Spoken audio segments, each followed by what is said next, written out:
executive, Jared Brightigan, is pictured here with his second wife, Kristen. He was shot and killed February 16th in Jacksonville Beach, Florida. Microsoft executive shot dead in front of a toddler. Pictured on the right is Shanna Gardner Fernandez, the ex-wife. My video of the day. The couple divorced in 2015. Hope everybody's having a great day. Marriage, which included if you haven't subscribed, please don't. Friends have revealed it was a very nasty divorce, constantly fighting with each other, like who got to keep their Tony from the Vidra house, and tell a friend if you like what you're getting, and who got primary custody of their twins. How about the channel? Brightigan even accused her of secretly spying on him, planting extra baby monitors in the house. Jacksonville Beach police are asking the public for information to help solve this crime, including locating this dark blue Ford F-150 pickup truck identified as a vehicle of interest. Police believe the killer placed a tire in the road, forcing Brightigan to stop and get out, and that is when he was shot to death right there outside in the street. I spoke with the Jacksonville Beach Police Department today, and as of now, they're not even naming anyone a person of interest, much less a suspect. As of now, they're treating everyone as a suspect in this case so they can do justice for the family. And thanks to a fundraiser led by Brightigan's brother, the reward is now $55,000 for anybody who can provide the one tip lead to an arrest. And sometimes that's all it takes. Phil Keating, thank you very much. John.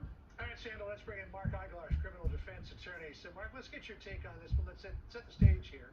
So this Jared Brightigan was out with his twins from his first marriage, Shanna Gardner Fernandez, and his 2-year-old daughter, Bexley. He dropped off the twins and was driving home to his place in St. Augustine. There was a tire on a rim in the middle of the road. He stopped, got out of his car, and when he did, he was shot dead. What do you think's going on? Well, without question, we start with this was a premeditated act.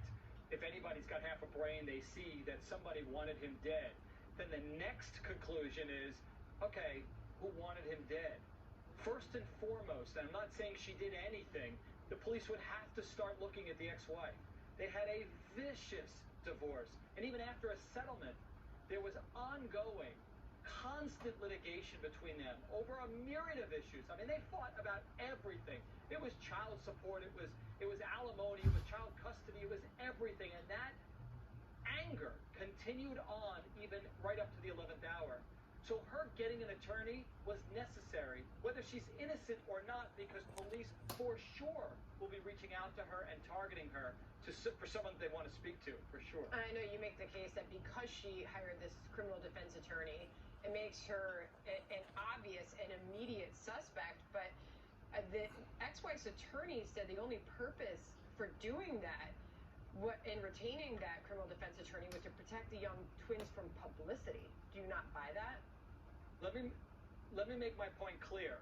What I'm saying is, do you think she did it? Immediately makes her a suspect in the eyes of law enforcement. They can call her whatever they want. It's so adorable, the names they use. Person of interest, somebody that we just want to talk to. You know, it's like calling a beggar a roadside entrepreneur, okay? We know what it is. She is definitely a suspect, whether they call her that or not. So with that, having an attorney to make sure that they're looking out for her, to ensure that she's not sitting for multiple interviews, whether she's guilty or not, those interviews could cause conflicts in her testimony, which may make her look guilty when she's not. Or, if she's guilty, you want to make sure that the fish who kept his mouth shut never got caught. As you pointed out, Mark, the marriage seemed to be one made in heaven at the very beginning and then went rapidly downhill. There were allegations, put up that picture of her again, she's a fitness buff, allegations from her husband that she had an affair with her personal trainer, whom her husband had bought sessions with. And then there's this idea, as Phil Keating was talking about, that baby monitors were placed in the home to monitor what Jared Brightigan was saying. He sent an email saying, quote, "This is enough. I should have every damn right on my own property to not constantly be under recording or monitoring by Shanna. I want the flipping gates of hell released on her for this." Boy, when you talk about don't forget to subscribe if you haven't. We call this motive on both sides, quite frankly. Bye. And her thanks for watching. See you later. immediately God bless. That said, I'm a criminal defense lawyer. I could have been